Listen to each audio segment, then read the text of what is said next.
Ya, Assalamualaikum warahmatullahi wabarakatuh. Saya Elang Haji Pangayom dengan NIM 23010-2027 dari Prodi Teknik Industri semester 5. Yang pada kesempatan kali ini saya ingin mempresentasikan terkait analisis biaya UMKM. Ya,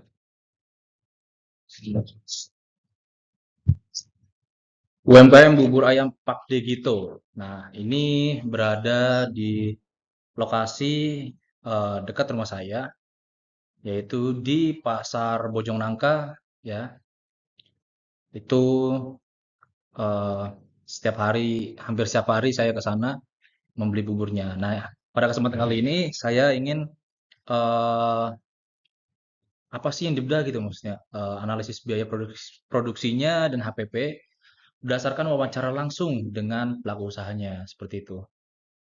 Nah, ketika wawancara dengan Pak Digito, di sini beliau menyebutkan investasi awal usahanya, yaitu ketika dia buka itu dia mengeluarkan investasi awalnya sejumlah 9 juta rupiah yang dimana digunakan untuk membeli peralatan produksi, terus membeli gerobak dan sebagainya, dan terpal dan sebagainya. Umur ekonomisnya yaitu selama 12 bulan. Kenapa saya cantumkan? Yaitu karena dari beliau mencantumkan, memberikan jawaban ketika saya tanya itu, yaitu umur ekonomisnya itu selama 12 bulan. Kemudian biaya tetap.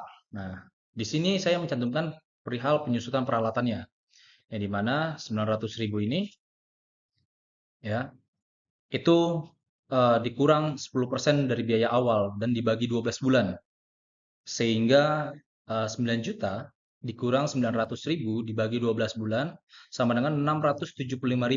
Nah, penyusutan per bulannya itu adalah 675.000. Kemudian sewa tempatnya sejumlah 400.000, yang dimana ini sudah include dengan biaya sampah, terus kemudian ada namanya biaya eh, listrik dan sebagainya. Sehingga total biaya tetapnya itu ada di sejumlah nominal 1.075.000 per bulan. Kemudian biaya campurannya beras dan air, yang dimana beras itu per harinya itu menggunakan 2 kilogram dikali 30 hari karena beliau ini ketika bulan-bulan tertentu itu tanpa hari libur biasanya. Dan kalaupun dari Pak Degitonya apa namanya tidak bisa menjaga tempat usahanya, akan diserahkan ke anaknya untuk menjaga agar tetap usahanya itu tetap buka gitu setiap harinya. Nah, di sini saya mencantumkan dengan harga berasnya yang beliau sebut itu dengan sejumlah harga per kilonya 12.000. Sehingga saya menghitungnya itu mendapatkan di angka 720.000 per bulan. Kemudian air galon. Nah, di sini Pak Degito ini menggunakan galon, air galon. Nah, air galon di sini menggunakan air galon yang eh, air galon isi ulang, yang dimana harganya 6.000. Nah, karena tadi eh, usahanya tidak pernah tutup, sehingga saya kalikan satu galon itu untuk satu hari, dikali 30 hari, dikali 6.000 harga per galonnya, sehingga ketemu di harga 180.000. Kemudian ada biaya campuran, gas dan ayam. eh Gas yang digunakan per hari itu ada satu tabung per per hari. Gas yang digunakan adalah satu tabung per minggu. Ketika saya kalikan satu bulan ketemu 4 minggu dengan harga satu gasnya, satu tabung gasnya itu 23.000, maka hasilnya ditotalkan yaitu 92.000 per bulan untuk gasnya per bulan. Kemudian ayam 15 kilo per bulan. Eh, Harga ayam kala itu ketika saya wawancara, dia menyebutkan dari suppliernya itu sejumlah harganya satu ekornya itu 35.000, sehingga eh, 15 kilo per bulan dikali 35.000 sehingga mendapatkan 525.000 rupiah per bulannya untuk estimasi biaya harga ayam.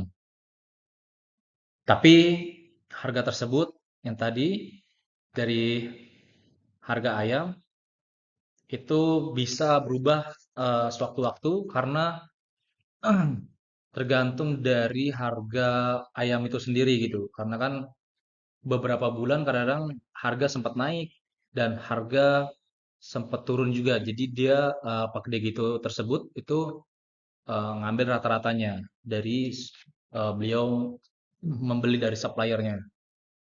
Kemudian ada namanya biaya campuran pelengkap, di mana isinya ada kerupuk, kacang goreng, bawang goreng, daun seledri. Ya, di mana kerupuk ini di sini eh, beliau memakai 2 kilo per hari, yang di mana harga per kilonya itu ada 20.000. Sehingga kalau dikalikan 30 hari, itu sama dengan 1.200.000 rupiah per bulannya. Kemudian ada kacang goreng yang dimana penggunaan 1 kilogramnya untuk perharinya itu harga per kilonya itu 26.000. Jika dikali 30 hari maka 780.000 rupiah per bulan untuk beli kacang gorengnya. Kemudian ada bawang goreng. Nah, untuk bawang goreng sendiri ini Pak Degito tidak memproduksinya karena menurutnya harga estimasi biaya pengeluarannya untuk operasionalnya menjadi jauh lebih mahal. Sehingga khusus untuk bawang goreng itu beliau beli dari suppliernya yang sudah jadi gitu. Nah, bawang goreng yang sudah jadi per kilonya itu di angka 45.000.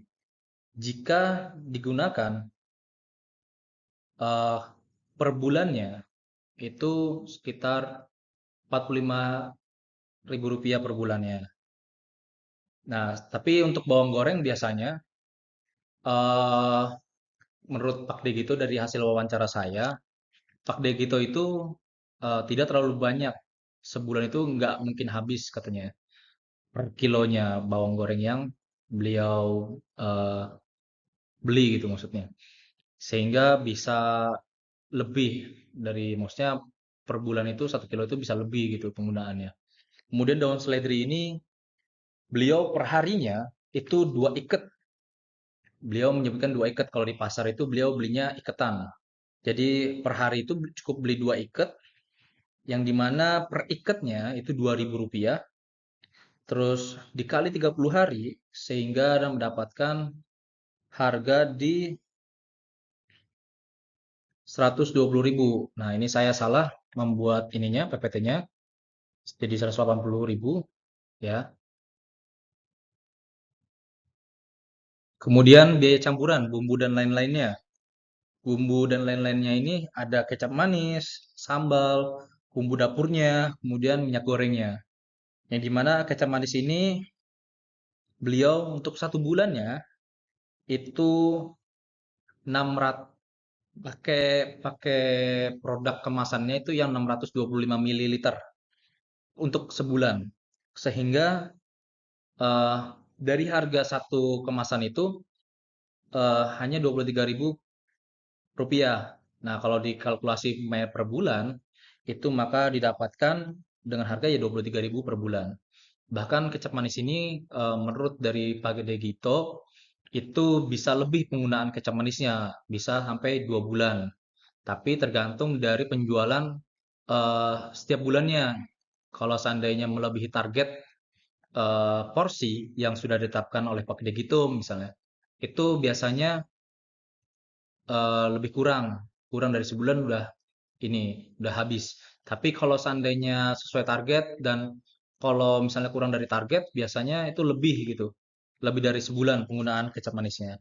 Kemudian untuk sambal sendiri, karena sambal ini menurut Pak Degito, sambal yang ia gunakan untuk customernya, biasanya kalau masih tersisa, misalnya penjualan di hari ini, itu akan bisa digunakan untuk hari berikutnya. Tapi dengan catatan harus masih aman untuk dikonsumsi sambalnya.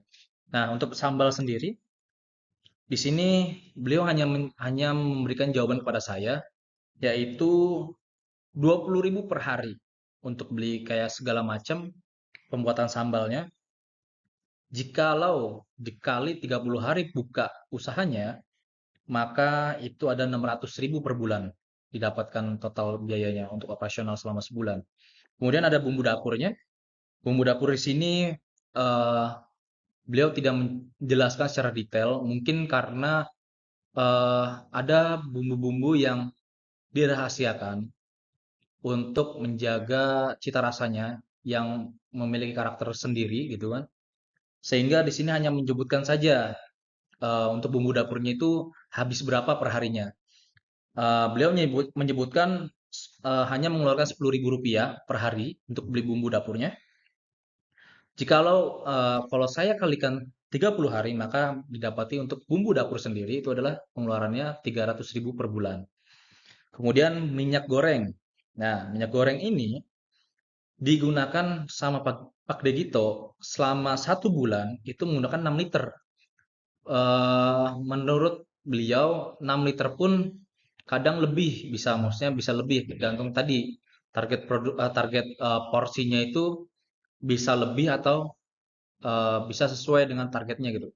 Tapi kalau misalnya kurang dari target produksinya atau target porsinya sebulannya gitu, maka 6 liter ini bisa lebih dari sebulan pemakaiannya. Jikalau saya gunakan waktu itu, saya nanya produknya apa gitu kan. Beliau mencantumkan produk yang dari kayak yang level menengahnya lah kata beliau. Nah, terus saya coba cari tahu, saya tanya perihal berapa minyak goreng harga menengahnya gitu. Beliau menyebutkan di angka 35.000 per liternya. Maka ketika saya kalikan 6 liter per bulan, ya, dikali 35.000, maka sebulannya 210.000 per bulan. Di sini saya menghitungnya secara bulanan saja, karena eh, ketika saya menghitung lebih dari sebulan, sayanya mungkin agak sedikit kesusahan dalam menghitungnya, karena saya hasil wawancara dengan Pak Degito tidak terlalu banyak detailnya, karena ada beberapa hal yang dirahasiakan oleh Pak Degito perihal produksinya, karena yang tadi saya bilang ada bumbu atau hal-hal yang lain dirahasiakan untuk menjaga cita rasa dan karakter dari rasa bumbu apa dari rasa bubur itu sendiri gitu. Kemudian totalnya biaya campuran dari semua variabel yang tadi saya sebutkan, dari mulai harga beras dan air, gas dan ayam dan sebagainya sampai bumbu-bumbunya sampai minyak goreng, itu total biayanya adalah 4.841.000 per bulan yang Pak D itu mengeluarkan biaya untuk operasionalnya. Kemudian eh, total biaya produksi yang tadi itu biaya produksinya, biaya tetapnya ada 1.075.000 dan biaya campurannya 4.841.000 untuk per bulannya. Jadi sehingga total sama saya, total biaya produksinya ada 5.916.000 rupiah per bulan. Yang tadi ada kesalahan juga tadi karena saya buat eh, apa namanya buat yang tadi apa namanya tuh kacang goreng kalau nggak salah tadi salah perhitungan. Jadi hasilnya mungkin 5.900.000. Kemudian kapasitas produksinya ya. Di sini karena beliau ngambil rata-rata dari sebulannya itu menargetkan per harinya itu 50 porsi. Nah, ketika saya jumlahkan kali 30 hari, maka dapat di 1.500 porsi. Seperti itu. Nah, di sini harga pokok produksinya.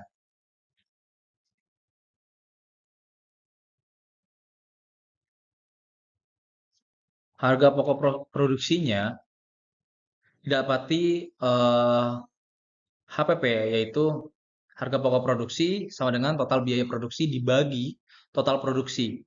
Jadi 5.900.000 rupiah dibagi 1.500 didapati HPP-nya yaitu 3.940 sekian per porsi. Nah, kesimpulannya HPP bubur ayam Pagito sebesar 3.944 per porsi menjadi dasar penentuan harga jual, ya. Analisis biaya penting untuk keberlanjutan usaha. Nah, kemudian kesimpulan ini juga saya lupa mencantumkan harga jual dari Pak Degito menjual buburnya per porsinya itu di angka Rp12.000 per porsi gitu.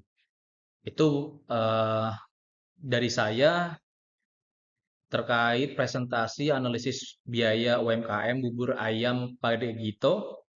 Apabila ada kekurangan dan kesalahan, saya minta maaf sebelumnya karena saya masih belajar di sini dan saya minta kritikan dan masukannya. Semoga apa yang saya sampaikan dapat dimengerti, dapat dipahami oleh para penonton presentasi saya. Mungkin itu saja. Wabillahi taufiq wal hidayah. Wassalamualaikum warahmatullahi wabarakatuh.